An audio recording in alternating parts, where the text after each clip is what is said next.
Good morning. Good morning. Shall I share my screen? That would be possible. Yes. Friends, this is a great opportunity. First of all, I must compliment Vidyalok for what they have achieved. There are two things that I would like to particularly mention. When I was going through various case studies and progress that you have made, I like the fact that some of your volunteers have overcome persuasively and persistently the barriers of caste. Parents wouldn't have sent their children if lower caste children were admitted. And your animator there persisted, persuaded, explained, and gave the logic that, look, if there was a school, you would have sent them. So why wouldn't you send them for on a special class that was being managed during the pandemic? And the villagers agreed. And that was a great moment of achievement to my mind, because these are the barriers which have prevented children from the disadvantaged social groups to achieve the excellence that they deserve. We all know that government schools attract some of the poorest children in our society. Anybody with slightest resources would go to private school. Whether that private school is worth anything or not is a different matter. Whether they teach English properly or not is also a different matter. But the fact is that there is an aspiration among the parents that our children should be able to speak English. Our children should be able to get good quality education. And good quality education today, unfortunately, is considered equivalent to admission in a private school. And the best testimony, the most eloquent testimony of that feature is the fact that middle class has withdrawn their children from government schools. Now, government schools have much more qualified teachers, actually speaking. They pay much better. And yet, somehow, the whole society considers these schools as dumping ground for the people who would serve, whereas the children from the private school will be served. Now, this dichotomy, this paradoxical situation must be overcome. And I appreciate that Vidyaloka has been contributing to this cause with a great zeal and devotion. So congratulations, Brinda, all the team. And I appreciate what you're doing. And I think when I was going through, it was very enlightening for me that it is not just education that is literal or numeral or literacy, but also the values that you are trying to pursue. I really compliment you on that. Having said that, I would also like to point out a paradoxical situation. And the paradoxical situation is that about 50%, in Maharashtra, 70%, children of their parents do not have a smartphone, do not have access to internet. This country, which can deliver 104 satellites in a single launch in different orbits, which can send a mission to the Mars and the moon, cannot deliver education to children who do not have smartphones. This is a great tragedy. And I must say that I will focus totally on this problem, because to me, this seems to be the most tragic, most paradoxical situation in our country, where we talk about inclusive education, we talk about new education policy, and yet we seem to be totally unconcerned with this problem. Now, I wouldn't say totally unconcerned. There are about 5%, maybe 10% teachers who have done wonderful work, and I will focus on their work today, who have reached villages either on motorbike and created a blackboard on the motorbike, and or used different methods of reaching these children. And I think these innovations, partly digital, partly semi-digital, partly just human efforts, but very creative and very courageous efforts, demonstrate to us that there is a possibility in our country. With the system that we have, within this system, we can find people who are extremely devoted to their cause.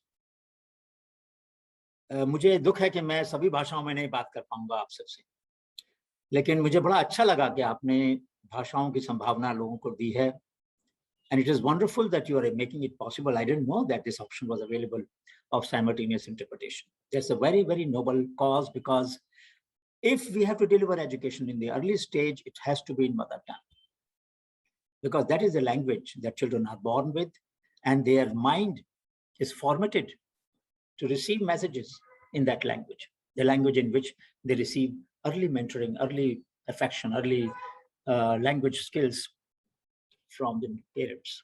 So it is very important that we recognize the value of local languages, and I'm really appreciating that you have tried to make it possible for us to reach all those groups. Now, what are the challenges that we have, assuming for a minute that pandemic situation will not be relaxed in the next few months, at least maybe 3 months, 4 months, 6 months.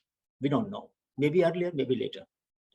But given the uncertainty, how do we use this crisis as an opportunity for reaching children who otherwise would have remained out of reach? There are several efforts being made. One effort I want to begin with is an important effort in West Bengal. My colleague, Professor Samir Brahmachari, former DG of CSIR, Council of Scientific Industrial Research, and his friends set up an online call center called Sahajpath, where children can ask any question on phone, and the voluntary teachers will answer these questions in science and math, the two subjects in which generally government school teachers are a little weak. Now, this is, to my mind, the first call center that we have, free call center, no charges, which provides opportunity to the children for getting answers to their queries. You know what has happened in this country? You all know very well. I don't have to repeat, but still I will mention this for those who are not aware, that tuitions have become a necessary part of educational system for getting into institutes like IMA, where I teach. I mean, coaching, first it is tuition and then it is coaching, which essentially means that those who can't afford tuition and those who can't afford coaching become second-class citizens of our country. This is not done. This is not acceptable. So we must, the first challenge therefore to me is how to provide multi-language call centers to answer the queries of children from government schools, particularly when we know that in majority of them, teachers may or may not attend the inquisitiveness of the children as much as they should. There are exceptions, and I will mention them. But is it possible for us to focus on setting up call centers? And I'm sure Vidya Loka might have done it or might like to do that, so that children can ask a toll-free number, they will call and get answers. And there are enough young people in this country, in IITs, in IIMs, in ISER, who would volunteer for this service. I'm sure an hour a week is not too much for allocate. So my appeal to all the people who are online that will let us find volunteers, accomplished, achievers, outstanding people. I don't want second grade people to answer the question. The people who really enjoy the subject that they teach or they have studied. The best of the lot must educate, must answer the questions to our children and make it interesting, make it funny, make it joyful, converse with these children in a manner that they deserve. Now, you all know that today there are all kinds of cyber bullies and other people on the net. So we have to be very careful that we choose people whose integrity is unquestionable, whose devotion to the education is unquestionable, and they would therefore be able to take care of the etiquette and integrity that is required in talking to the girls and boys of young age, impressionable age. This will be their first encounter with the anything online, and therefore the first encounter with call center should be pleasant, should be reassuring, and should be in some sense promising, so that they can see that there is a future for them and they can aspire for everything that your children or my children can aspire. Now I will continue with some examples that I want to give you. And these examples are intended essentially to help you to see how these children and their hope in their eyes can be kindled. We organize, we have been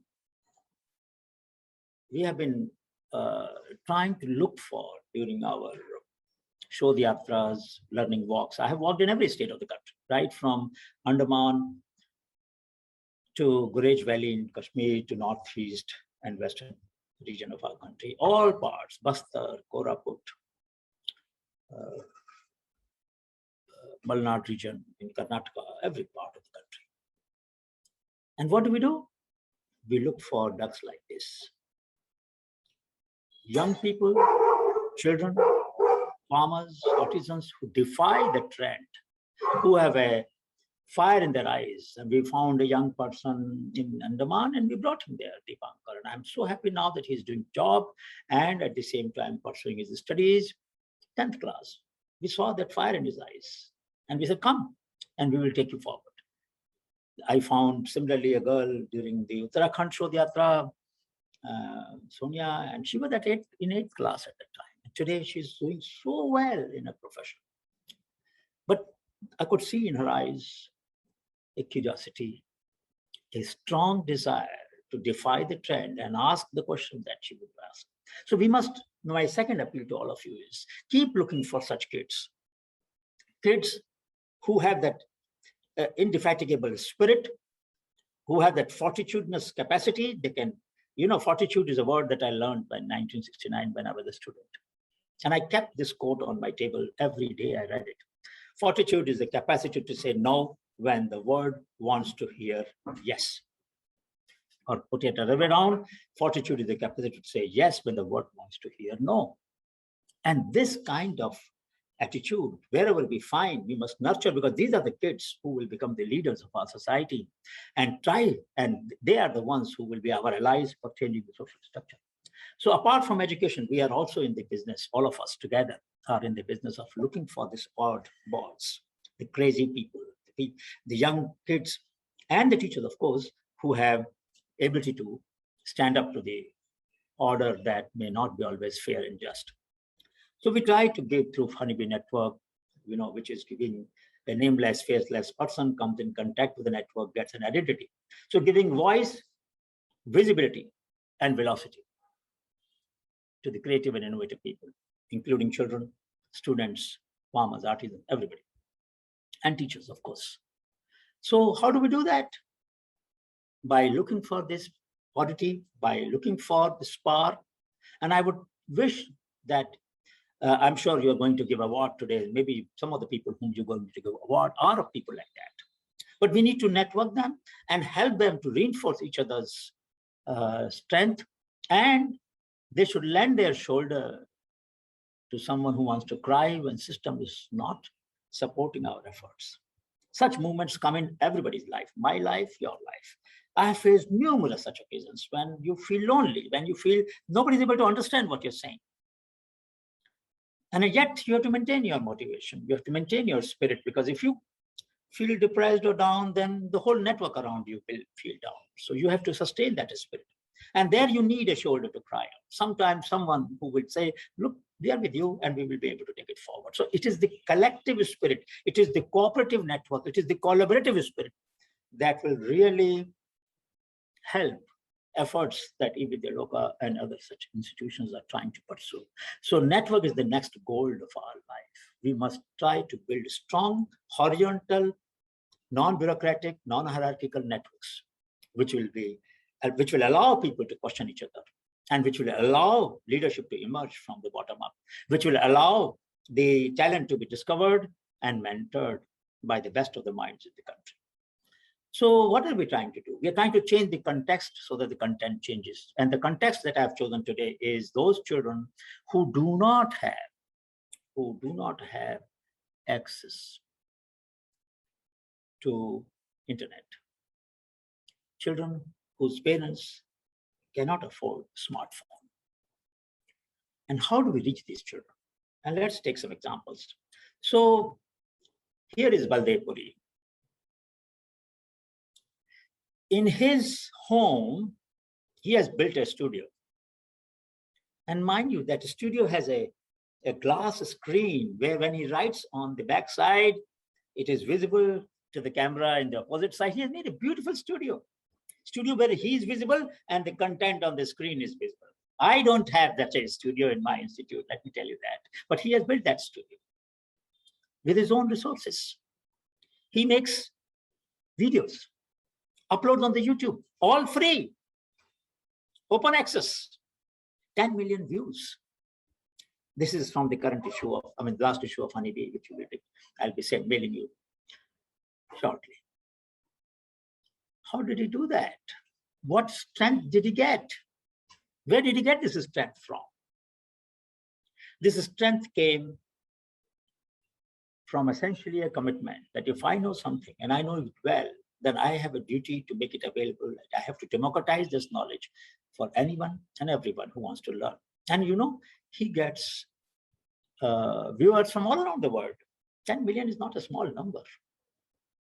So I think it is a challenge to all of us that when pandemic is there, can we use this occasion to democratize our skills? Now, many of you will recall when we were taught eclipse,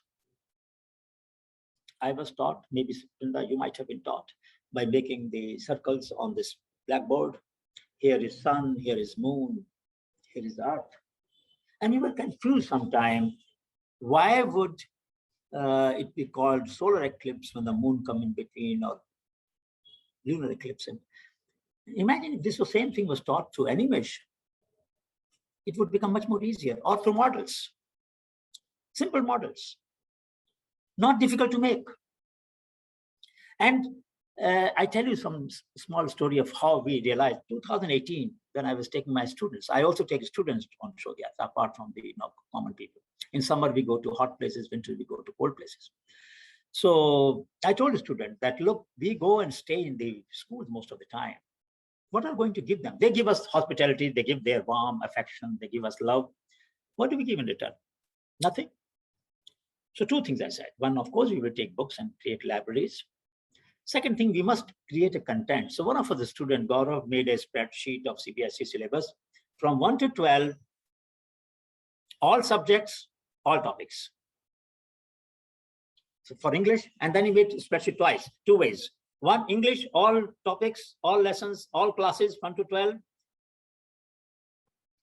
Or class 5th, all subjects, all topics, whichever way you want to cut this.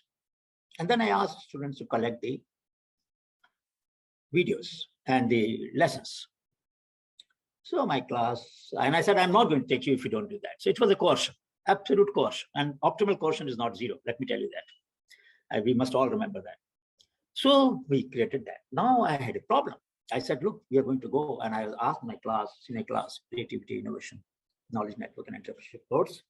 I said, students, dear friends, I have a problem. I have got this content now, but the places where we go, they don't have internet. How will we deliver? They don't have computers. So one of the students said, have you not heard about OTG cable? I said, no, I have not heard about OTG cable. What is OTG cable? Sir, by OTG cable, you can transfer from the pen drive to the smartphone. Teacher at least will have a smartphone. I said, that's a good idea. I didn't know that. How did I learn? By sharing my ignorance. Ignorance publicly before the class. And I think that's another lesson that I have learned and I want to share with you. We should never hesitate in admitting what we don't know. Here is I am a professor who has no clue how to deliver what is OTG cable. For some reason, I had not heard. Though I'm a gadget freak and I try to get as many things as I can quickly, but I didn't know about that. And the problem was solved. So we made pen drives with this content and start delivering to the villages 1 to 5, 6 to 8, 9 to 12, etc. What I'm trying to say is that we can overcome the constraints of lack of internet, lack of smartphone with the children. And I will show you more examples. So Ashok Dave, what did he do? He had an idea, North Gujarat, along with his friends. He found a cable network operator. And he found a friend who had a studio. And he found another friend who had a computer network. Instead of few villages where he could have reached personally, he made the videos and delivered on cable TV. Now, cable TV has much wider reach than internet. Problem was solved. 350 teachers of this North Gujarat block are delivering lectures according to the timetable, 2 hours. And these cable TV people didn't charge a paisa. They did not charge a penny for this service because they said, look, you are teaching children and you are teaching free. Can't I contribute this much?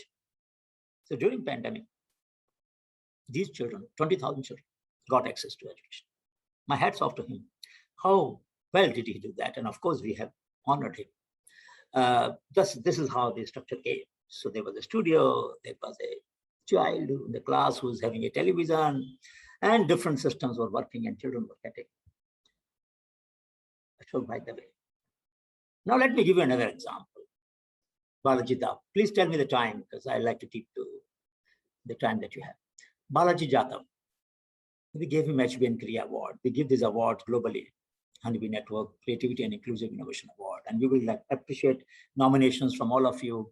If you know of anyone who has done something creative, something very innovative in education or any other field, would send a mail to HBN Kriya, hbncria@gyan.org. So this teacher got last year's award. There was an international jury. We got 2,500 entries from 87 countries. What did he do? He realized what I didn't know. He realized that feature phone have a conference call function. One conference call can take 10 children, 10 calls, 10 phones numbers can be added to one conference call. Here is a teacher. He had to teach 40 children, assistant teacher in Maharashtra. He had to teach 40 children, 4 calls, everybody is in.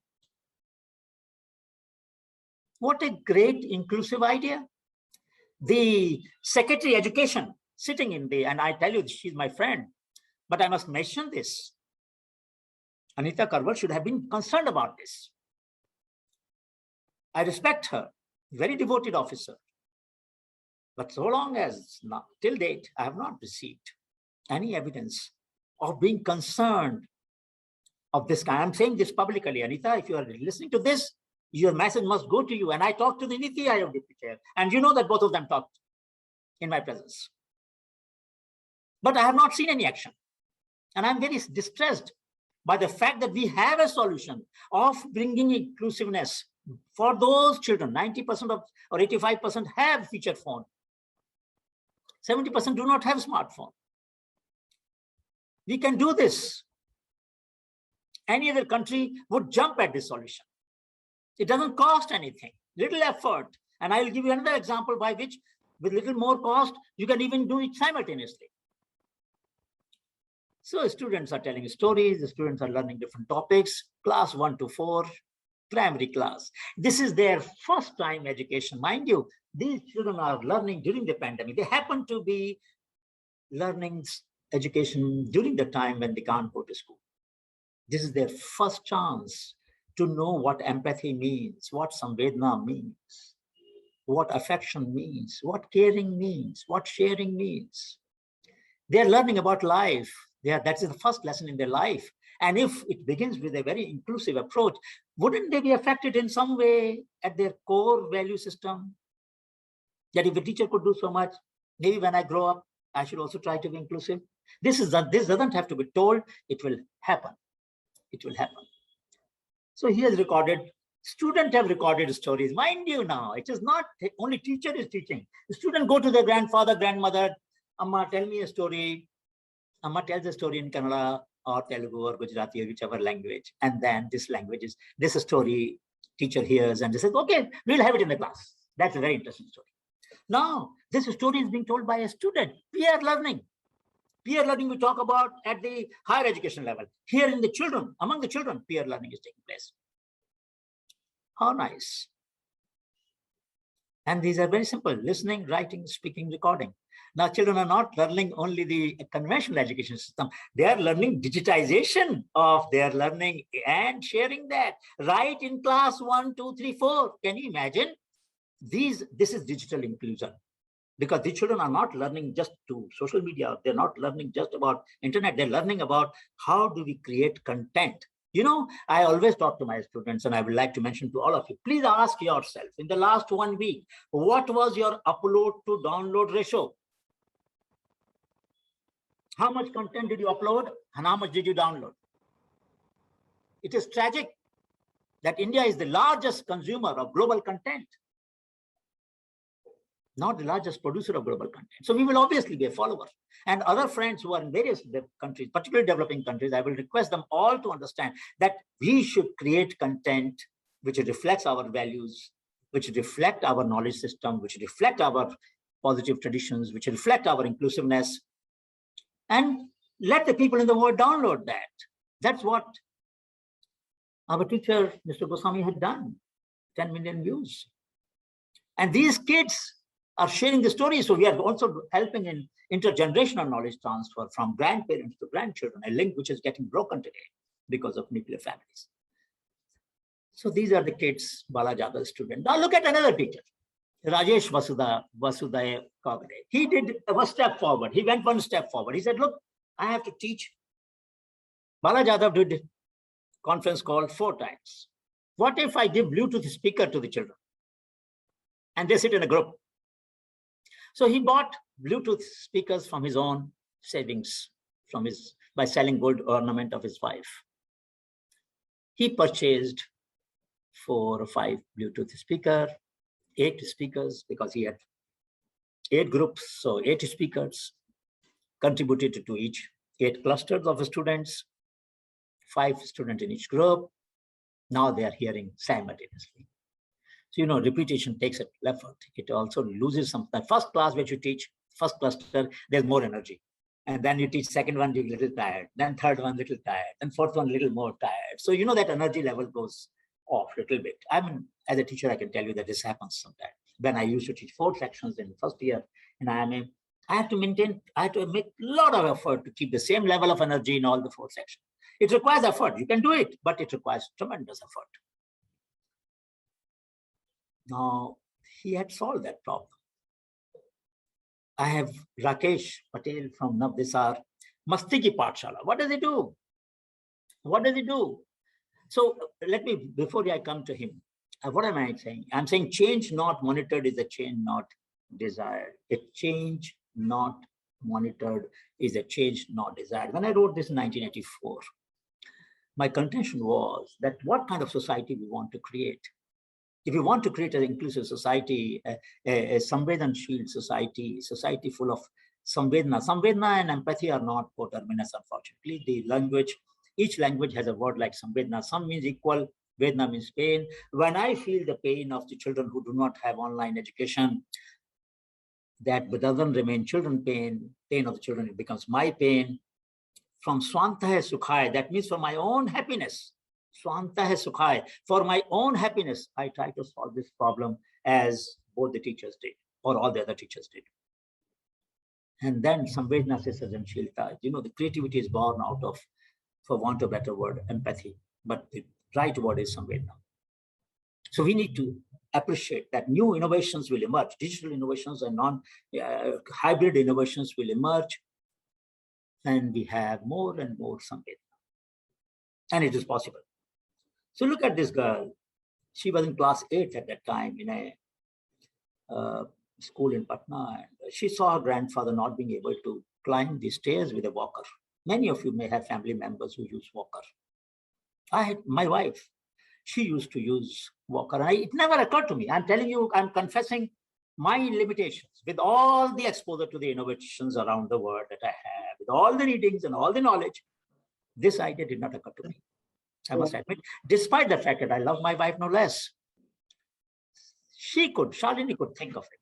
And she sent an idea which our team and I have converted into product.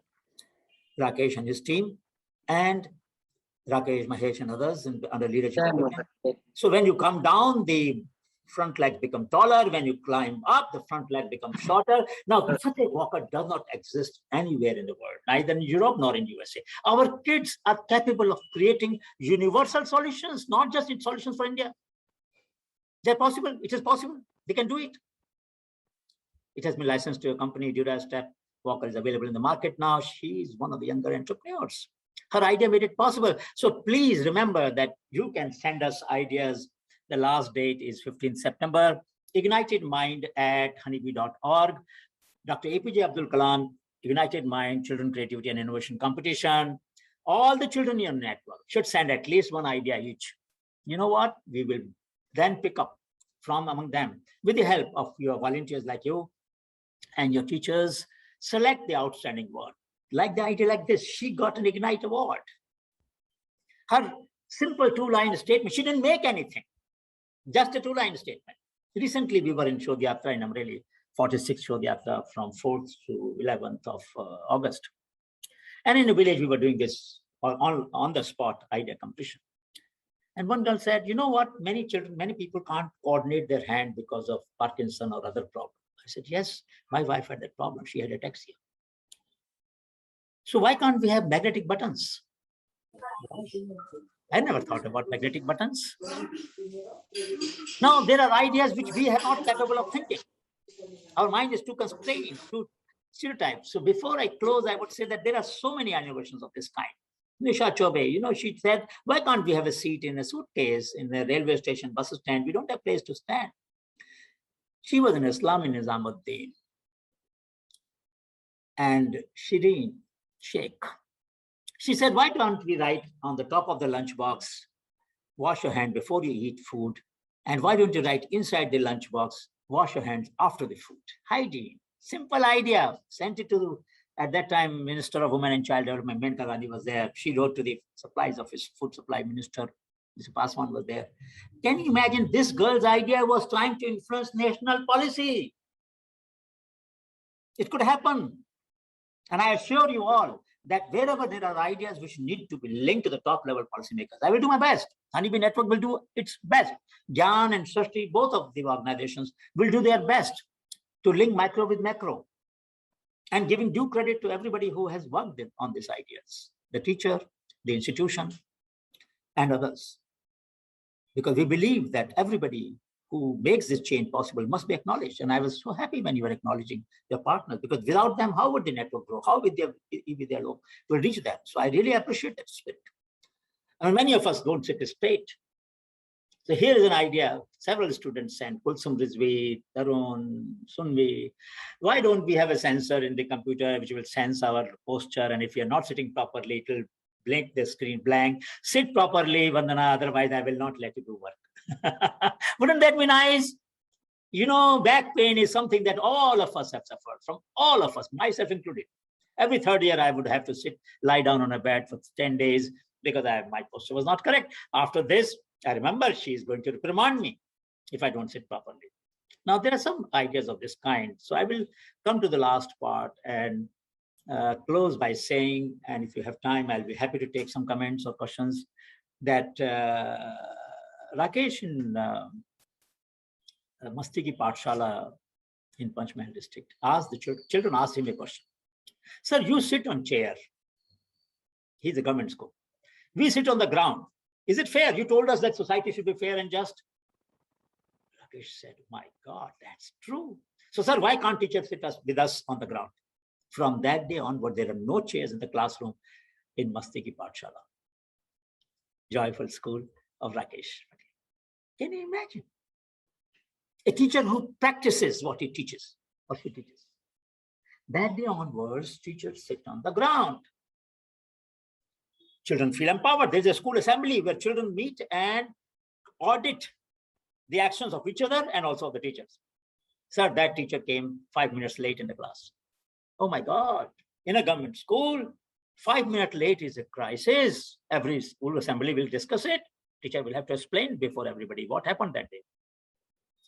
This is the kind of empowerment that we need in our country.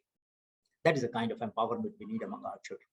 That is the kind of consciousness that we need among our children. But we must remember, these are difficult times. But difficult times, we don't surrender and succumb.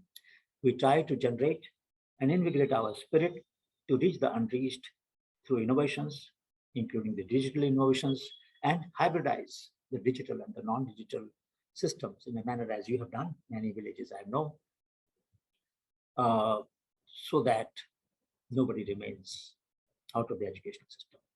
There's a lot more to do, but some other time, I'll be very happy to talk to your team and think of more. Thank you so much. God bless you. Thank you so much, Professor Anil. I think it's been, what all you've said is something we've all been doing in last 1 year. But I think the perspective, the perspectives in which you've put it has actually brought us to understand that ignorance sometimes is bliss. And we, last 1 year, we have been asking the same questions. What else? What else? And this entire attempt was to not just give content, but meet an objective of learning crisis where children were forgetting or they had to learn. Plus, and how do we do all this in a way that it's meaningful, it's accessible, there is an equity in learning as much as equality in learning. And I'm just, I've met you in person before, but today I think all of us, even our partners, can relate inch by inch to what you have said, all the examples of innovations that all the kids whom you work with have shared. I just open this floor for any questions or comments from the team. And for that, I request either we post on the chat or you can raise your hand and we can unmute you one by one and we can ask our questions or comments.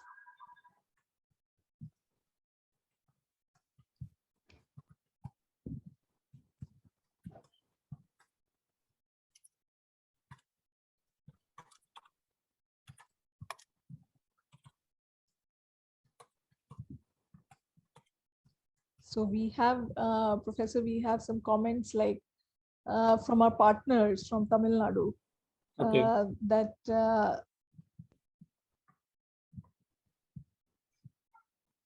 says what you just shared would actually give a lot of boost to our digital education. And many of us wants to give all the innovative practices that our children have been doing as part of the Honeybee Network Challenge. Sure. I can also suggest that there is a portal called as inshodh.org. Inshodh, and I'll just write here. My colleague, Professor Vijay Shetty Chand, has created this inshodh.org. Sure. And this has about 15,000 examples of innovations by government school teachers, generally primary school teacher, but some may be of higher school. This is one source that you can use. We have lots of examples of teacher innovations. In fact, Gyan recently did a exercise, very interesting exercise of nutrition garden in school during pandemic. The only thing we did was we shared, whenever a teacher got this seed sent by post, they put a picture on the social media and Twitter, Gyan Gujarat, that we got this seed today. And then they will post after 15 days, 20 days when the sprouts will come. And then they will post when the garden is green. And this has created a network right from Manipur, Tamil Nadu, anywhere we are receiving requests. We are sending these seeds with our love and affection, no cost to any teacher. Already 800 schools around the country, through this voluntary effort, are creating nutrition garden. Our idea was that when children come to school, whenever they come to school, they should see that there is a possibility of growing nutrition garden everywhere we have. So those schools which didn't have ground, they took sacks, filled the soil in the sacks on the roof and grew garden on that. So there is no constraint. Nobody should say that we cannot do it. Right. Every school can do it. If nothing else, nowhere else, on the roof you can do it. You can hang the sacks on the roof from in the balcony and grow in that. So there is everywhere some vegetables can be grown, and children must realize that it's possible. We have two questions for you. Yeah, Kathy's question you're referring to, or and there is one more before that. It's from Rinki. So she says that in this pandemic, so many students could not opt for education, and many have left schools from rural area and they are in livelihood. Yeah, this is a very important point, because when there was nothing, there was no teacher like Ashok or Bala Jadhav or others, then obviously those who did not have smartphones or internet access got excluded. And they are one generation behind. So we really need to do something urgently. And I know that no one institution with their local cannot reach everywhere, but I'm sure if you make a network, as you have done already, with many more groups which are concerned with the same question as Rinki has raised, then perhaps there are 650,000 villages. And I assume at least 400,000 villages have this problem, the one that we are talking about, at least, which means 60–70%. Now, if these are the villages, if we make map these areas which are out of net, out of smartphone, poor regions, drought-prone areas, tribal regions, forest regions. some of the flood-prone regions. We know wherever migration takes place, very simply, wherever from labor goes out for migration or for work are the regions where this problem might occur. Very simple proxy variable. Why do labor go out? Because there's not enough work. When there's not enough work, how will they afford smartphone? So it's a simple proxy variable. And where regions where drought occurs or flood occurs or hailstorm occurs. And third, where tribal people live. I mean, these are the basic criteria by which we can create map and focus our energy. I would suggest for next 1 year, Brinda and your team, Vindana, please focus on the villages which are excluded and try to see whether all your resources can be targeted at these regions. So, Rinki, I would say that, yes, they will face a difficulty, but we can convert again and again. I'm a very optimist, incorrigible optimist. I would say because they have not gone to school, they may not have learned. They may have learned. We met a girl during our Shodhyatra in April. She said, you know what? I didn't have online education. I did something interesting. I went to my grandmother and said, teach me whatever you know about food, about nutrition, about medicine. Can you imagine this little girl? She got into a grandmother's school, which she would not have done if she had gone to school. I was so impressed with her common sense, with her creative mind. She converted a crisis into opportunity. We are going to mentor her. She's a star of our, just it happened during 9th or 10th of this August. We met her in Shodhyatra. Such a brilliant girl. So I think this opportunity will tell us to help us to spot leaders who converted this situation into a learning platform by talking to their grandparents, by talking to their neighbors, and let us find out such children. The difference between online and offline teaching, well, let us accept that the concentration that you can attract when I can see into the eyes of every child, there's no substitute for that. To be honest, as a teacher, I need to see in the eyes of the people whom I'm talking to, which is not possible in digital education as much. Let us accept it. While digital education makes it make me possible to reach those whom I can't reach otherwise. So I do my Facebook Live or other live.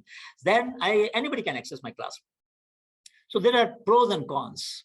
We need to habitize. Even when schools open, I think the inspired teacher of Shri Pranab Mukherjee, when he was the president and we used to organize Festival of Innovation at Rashtrapati Bhavan, he had created a platform for inspired teachers from various colleges, central universities to come. Maybe we could do something similar. Let us identify inspired teachers in school all over the country. And these are the teachers who will become the hub. So while we should work with NGOs, sure, but we should also work with Inspired Teacher Network. And these inspired teachers will be requested either to record their classes or to make them live on the social media. Whosoever can see. They can announce, today I'm going to teach set theory or I'm going to teach algebra and I will teach this equation. And anybody wants to join from 10 to 11, join my Facebook Live or my Twitter Live or whatever else that is there. He would not lose anything or she would not lose anything. Somebody who doesn't have access to similar teachers in their school might access it if they have access to social media. If they don't have, then the answer is create pen drives with the recorded lessons of this kind as we tried, but we need to do in every language of our country or other parts of the world, and make it available to teachers with the OTG cable, and then they can show it to the students at pleasure. And of course, we should also try to collect smartphones. Every house will have 1 or 2 smartphones of old model. When they bought new one, they didn't throw it away. It's lying in a corner. Let us have a campaign to collect from IT companies. You are sitting in Bangalore.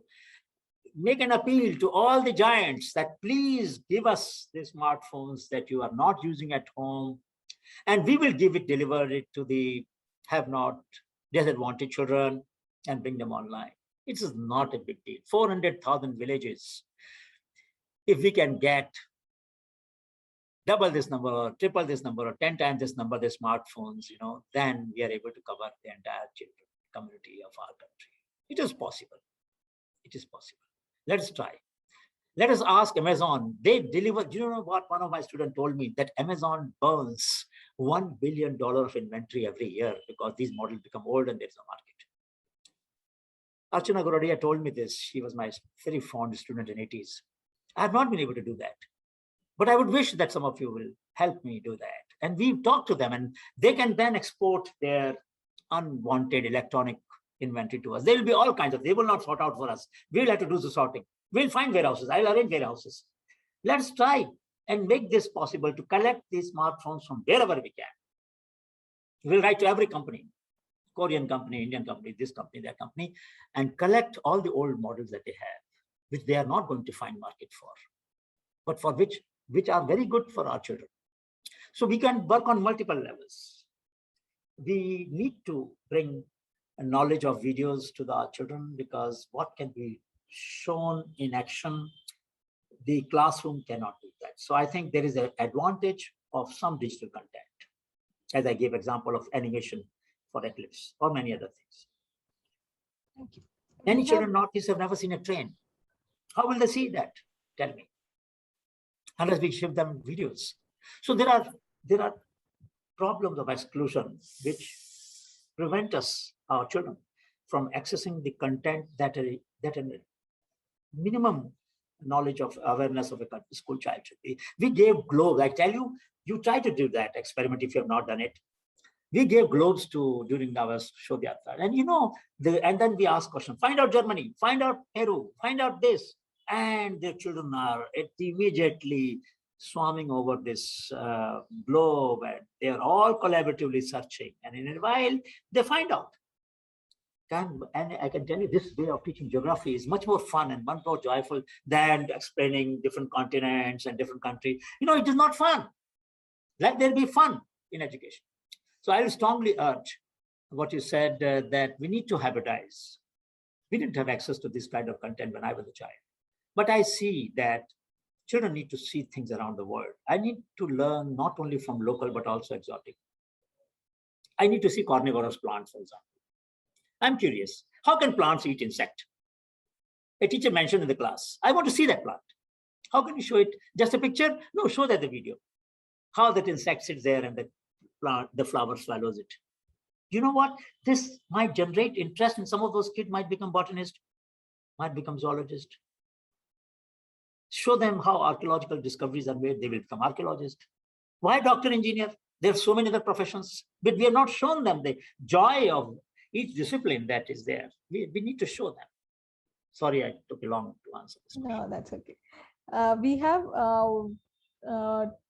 two more questions. One is that how do we bridge the learning loss the children are facing today? And then one of our West Bengal partner, which is CESR, they work in Purulia. So they are thanking you for this in such an informative session. And he wants to know how we move forward in this situation with weak internet connection. We did an experiment we are planning it. There were some students designed it in Karagoda, which is salt workers where there is no internet. So there were two ideas. One was to create a mesh network. And Brinda, with your access to some of the IT fellows, some open source fellows, you know, they will convey, they will teach, they can help our Purulia team to know what is mesh network. This mesh network is out of the internet, but this is a local network, interconnected. So if one node has internet, which is, let us say, good connection, that node can deliver content to this mesh network. You know, in our phone, we have a lot of underutilized memory, particularly smartphone, say I have 15 GB. One idea that I had, and I have not made it happen, but I'm sure Binda and Bandana, your team can make it happen. Can we not make our smartphone as a server? So one of them will receive the content, only one person. And then Bluetooth share to everybody. No need for internet. So my friend from Purulia, kindly try with new models.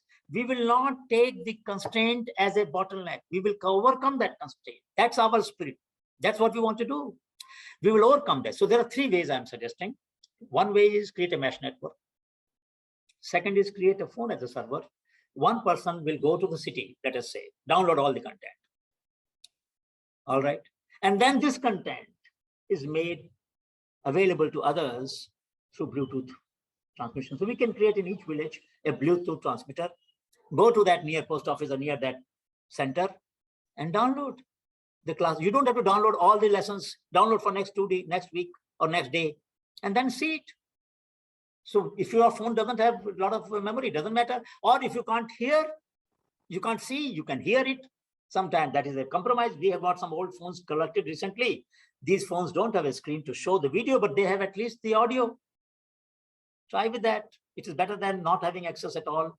And for third is having tall antenna. You know, on trees, some of the trees are very good antenna. So on palm trees, in Purulia, you have a lot of palm trees. Put an antenna there.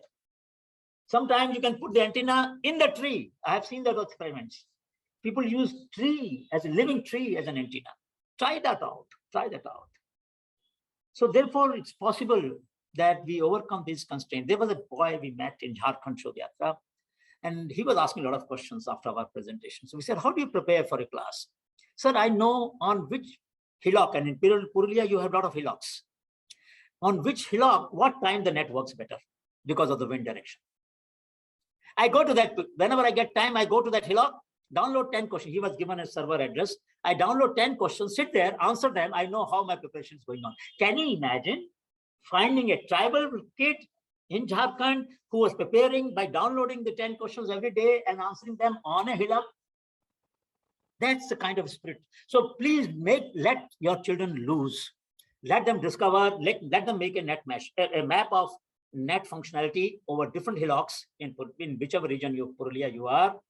They will give you in one day information about what time which hillock receives good internet connection. That's really nice. The class will be held on that hillock that day. Very simple. Yeah. In fact, in West Bengal last year, we had a kid who actually, say similar cases, they'd gone to that field, they'd created a machal away from their home, 2-3 kilometers, and they would sit there and they would try and connect. But yes, of course. We have another question from Meera. She's asking, how do we bridge the learning loss that children are facing today? How do you bridge the learning loss that children are facing today? The learning loss will be mixed by using new pedagogies. Discovery-based learning rather than delivery-based learning. This delivery-based learning is lesson 1, lesson 2, lesson 3, lesson 4.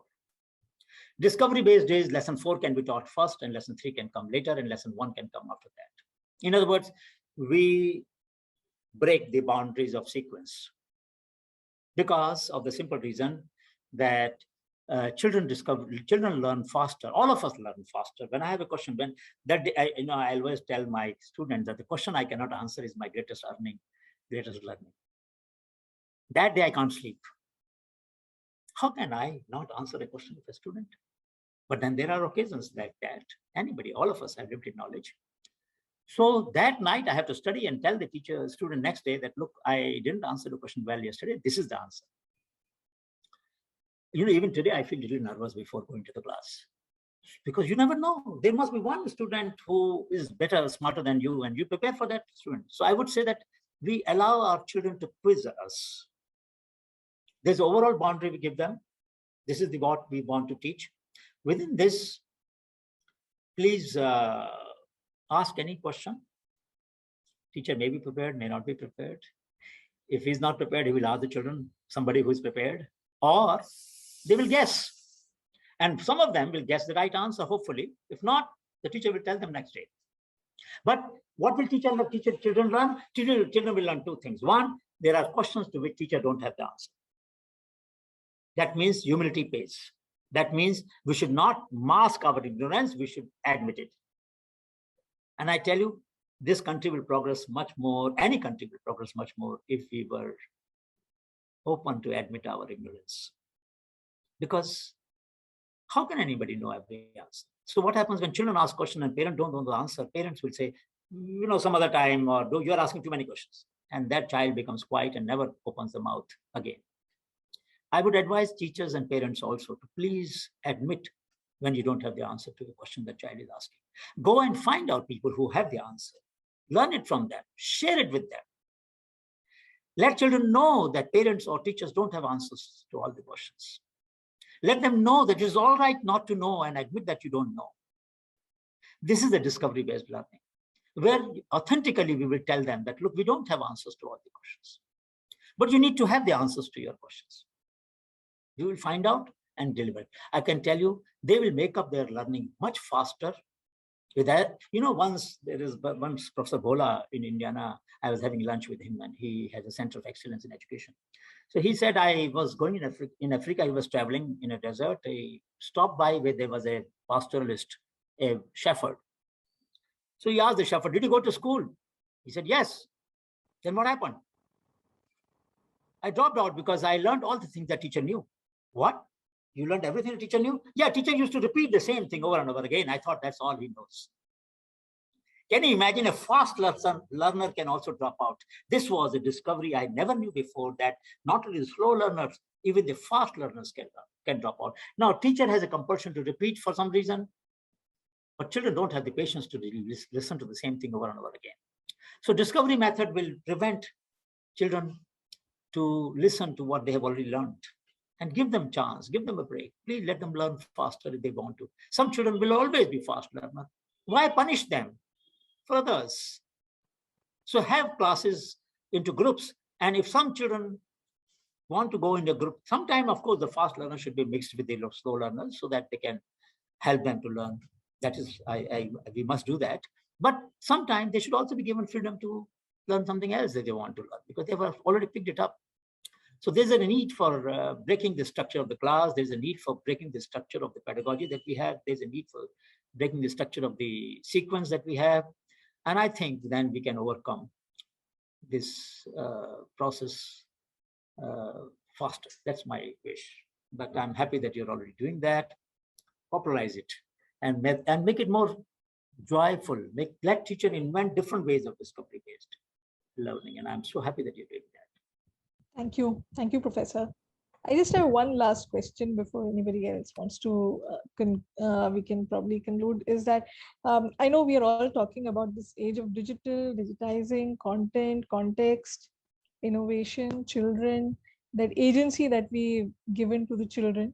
But in this entire process, are we challenging the position of a teacher, presence of a teacher? Where are they in this picture? And irrespective whether they're government or private, but how do we look at their role? Or do we see, is it antagonizing them? Because just giving away a content and we expect children to learn and engage, how do we position teacher here? Knowledge exists is always embedded in a context. Teacher's role is not to teach the content anymore. Eventually. Today it is, but eventually, in due course. Teachers will teach the context. So if I discover a rock, and I was told that there are different kinds of rocks, different kinds of minerals, or different kind of structure to the soil. Let's say it's a volcanic rock. I go and show it to the teacher. Sir, I saw this rock. It's different from the rest in our village. What could it be? Teacher will say, well, I don't know, but I'll ask a geologist. I tell you, when teachers of our country will start contacting the experts, finding answers. I get mails sometimes from other parts of the world. I was doing an experiment on earthworm. You had taught something about that in '94. There's a paper I found. And can you tell me, where am I going wrong? My earthworms are disappearing. Where are they going? Now, that's a very good question, actually, because some earthworms go down in the soil if you have too much moisture. And this kid was asking a very good question from another continent. But I don't receive such questions from my own country many times. And why don't I receive? I would wish every teacher to keep some time for creating knowledge public goods, some time for personalized teaching, some time for personalized learning. We all have to learn. We all have to continuously upgrade ourselves, and we need to find experts. So I think one of the things that eVidyalo can do is to create a network. And I would ask my colleagues in FAIRY, there is a group that InShore has set up a FAIRY Professor Vijay Sharichan. You should contact him sometime, vijaya@ima.ac.in. And Professor Vijay will be happy to connect you. And I can help both of you then to see how the network of experts, scientists, technocrats, I know all of them in CSI, all of them, a lot of them in CSIR, ICR, ICMR. So that for that one question that a child asks among the million, which let us say we in our available network cannot address, I would like the expert in our country to be able to answer that question. No question should remain unanswered. I tell you, more questions we answer, more questions will be asked.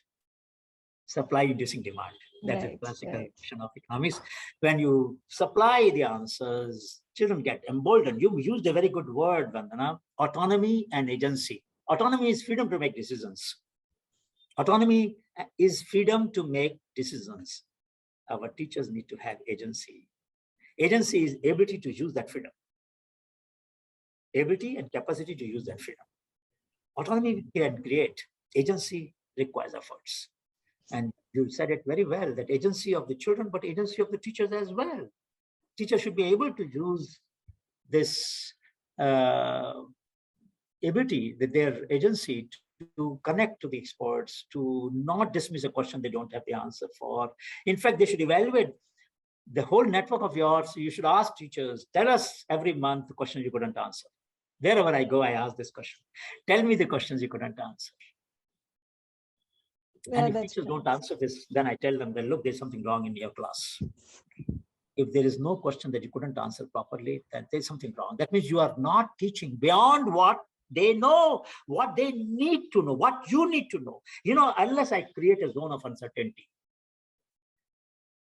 for myself as a professor, I will not learn. If I don't learn, I cannot teach somebody to learn. It is not enough to deliver content. I have to help our children to ask questions, to be able to learn themselves and know the limits of what they can learn themselves, so that they can seek answers from those who have answers. That is how the society will become collaborative. That is how society will become mutually dependent. That is how solidarity will develop. We need to encourage our students to have a respect for solidarity. Solidarity in the sense that some children will be good in botany or plants. Some children will be good in agriculture. They come from a farmer worker family. A worker works on 10 farms. A farmer works on 1 farm. A worker child knows sometimes more than the farmer. When did we bring this issue out of the classroom? That child of a worker knows more than farmer. He has gone with his farmer, with his parents to do weeding in the field. He has just observed his parents. And he notices that different fields have different weeds. Farmer deals with only weeds of his own farm. Ask that question, and immediately the child of a worker will get empowered. We need to use pedagogic tools by which we empower the children of the workers. I mean, and not just because I believe that working class deserve better deal, but also because they know something better. They just know by the very act of their labor, they know something better because they work with their hands, and in the places which are different from, let us say, the landowning class or the peasantry class, which has access to only 1 plot or 1 farm with 4 or 5 plots. So on empirical ground, I'm not talking on ideological ground. On empirical ground, we need to respect and create diversity. So agency will mean when children will bring the knowledge. Somebody's father is a bone setter or grandfather is a bone setter. Let that fellow talk to bring your grandfather. I will bring my grandfather or grandmother. My grandmother delivers children in the village. What does she tell? Well, we met a grandmother of that kind in one of the shows, Jharkhand, and she said, you know what? All the children are delivered in a lighted room. Now, mind you, women, girls need to know this. That 9 months, the fetus is in the womb, dark. Suddenly, you bring that fetus in the world, child, with a lot of light. It creates a shock. So delivery should be done in a mildly lit room. That she said. Second thing, the umbilical cord should not be cut till it is pulsating. Because till that time, the child is taking nutrition from mother. Very scientific.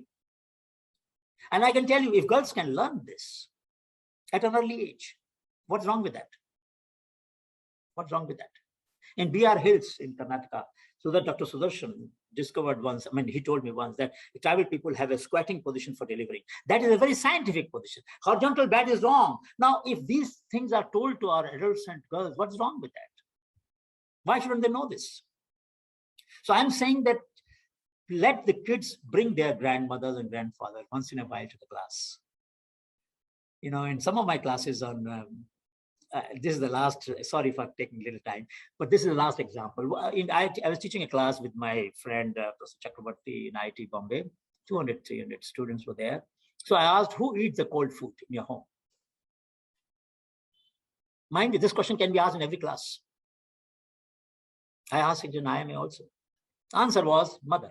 So I said, but mother must have done a great crime to deserve cold food.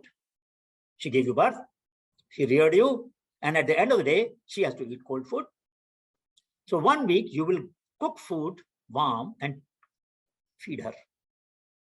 And record the experience from the first bread that you cook for her to the last one, so that we can see how much did you learn. For 1 week, every student had to cook for their mother. Particularly boys, girls might do sometimes, but boys don't. And they have to understand that this is something, the gender differentiation. How do you teach gender differentiation at an early age in school? Tell me, unless you ask such questions. Unless we bring injustice that takes place in our own home, in the class, how do we teach justice to them, gender justice? So my appeal is that by using different pedagogic tools, by empowering, we can really overcome the constraints by bringing new questions, new ways, new context. And with their local, you are doing wonderful work. I'm trying to help you to make your work even more wonderful, because I want to hear from you the stories of the way you overcome the caste and class barrier. I was so inspired when I read that example on the website. I'm so happy that you're trying to do that. That gave me more energy to engage today, because that is something that we want everybody in the country to care about. This country cannot accept divisions of any kind, religious, class, caste. We cannot accept this division, no matter what anybody may say. Let me put it very clearly, very eloquently. I believe that we must have a society which is inclusive, which is agnostic to my belief system, which gives me same chance no matter where I am born. I think that is the kind of society our constitution provides us, and we will make sure that this country will provide such education to us. Yeah. Thank you so much. God bless. Thank you so much. I'd like to thank you on behalf of the entire team and all the partners who've listened in. Truly inspirational and insightful. I've been making notes in the book, which is right next to me, and made a note of everything that you've said so far. Each one of it is a gem, and thank you really. And particularly when you mentioned about the zone of uncertainty, it's excellent, and it tops in the list that I've made a note of. And I'm sure we as an organization will do multiple things and truly live up to whatever that you've said in that list is. Thank you, Professor. This has been excellent. Wonderful. No, I'm falling short of words, actually.